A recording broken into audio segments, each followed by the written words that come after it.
Assalamualaikum warahmatullahi wabarakatuh. Perkenalkan, nama saya Dina Amelia. Saya dari Prodi Perbankan Syariah semester 1. Saya akan mempresentasikan tentang karya ilmiah.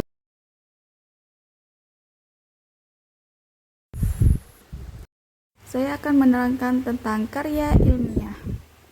Macam-macam karya ilmiah itu ada banyak, seperti bikin makalah, bikin skripsi, dan bikin laporan, dan disertai tesis-tesis dan hingga artikel. Oke, kita lanjut ke slide berikutnya. Oke, materi yang selanjutnya yaitu ciri-ciri karya ilmiah. Dan karya ilmiah itu ada 10.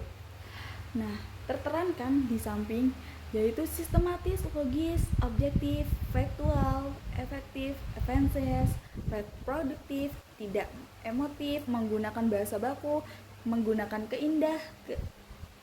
keilmuan. Oke, kita lanjut ya. Sistematis, topik dan subtopik saling berkaitan dan mengacu pada topik utama.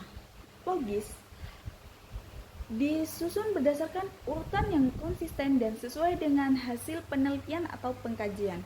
Objektif, berlandasan teori dan fakta, bukan pandangan pribadi penulis ya guys. Dan faktual, ditulis berdasarkan fakta, bukan imajinasi penulis. Dan efektif, ringkas dan padat.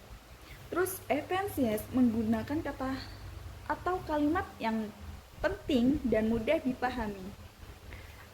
Reproduktif, pembacaan harus bisa langsung memahami konten dari karya ilmiah.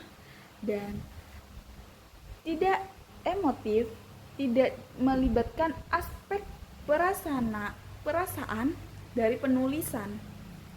Menggunakan bahasa baku itu kayak seperti menggunakan bahasa dan kata baku agar mudah dipahami.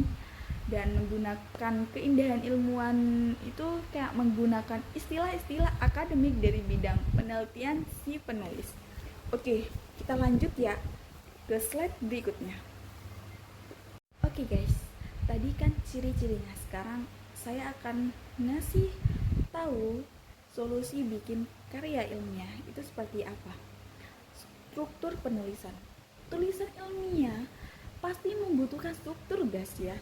Dalam penulisannya itu ketika sudah memiliki struktur, kamu tidak akan kesulitan ketika menuliskannya. Kalau kalian mau menulis tulisan ilmiah gak punya struktur, percuma. Jangan ya dek ya, jangan.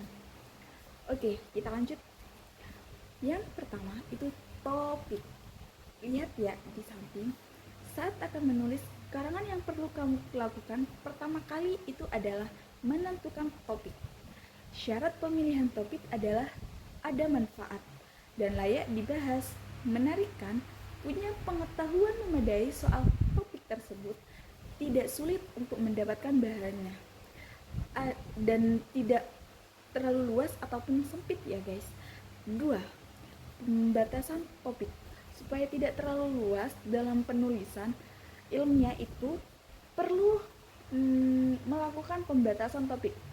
Ada 2 cara melakukannya. Oke, kita lanjut ke slide berikutnya. Oke, kita lanjut kayak seperti ini guys. Diagram jam. Dengan membuat diagram jam, kamu bisa menentukan topik apa saja yang perlu dibahas.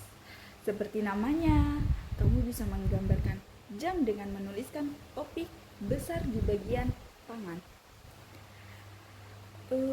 Kayak setelah itu kamu tuliskan topik apa saja yang akan dibahas dalam tulisan ilmiahmu. Oke, seperti itu ya di penulisan topik. Dan oke, sekarang diagram pohon. Kamu dapat memecahkan topik-topik setingkat demi setingkat dan menggambarkan sebagai cabang-cabang dan ranting pohon yang terbalik. Paham gak sampai sini guys? Oke, kita lanjut ya ke 3. Topik dan judul. Topik merupakan pokok pembahasan secara keseluruhan. Judul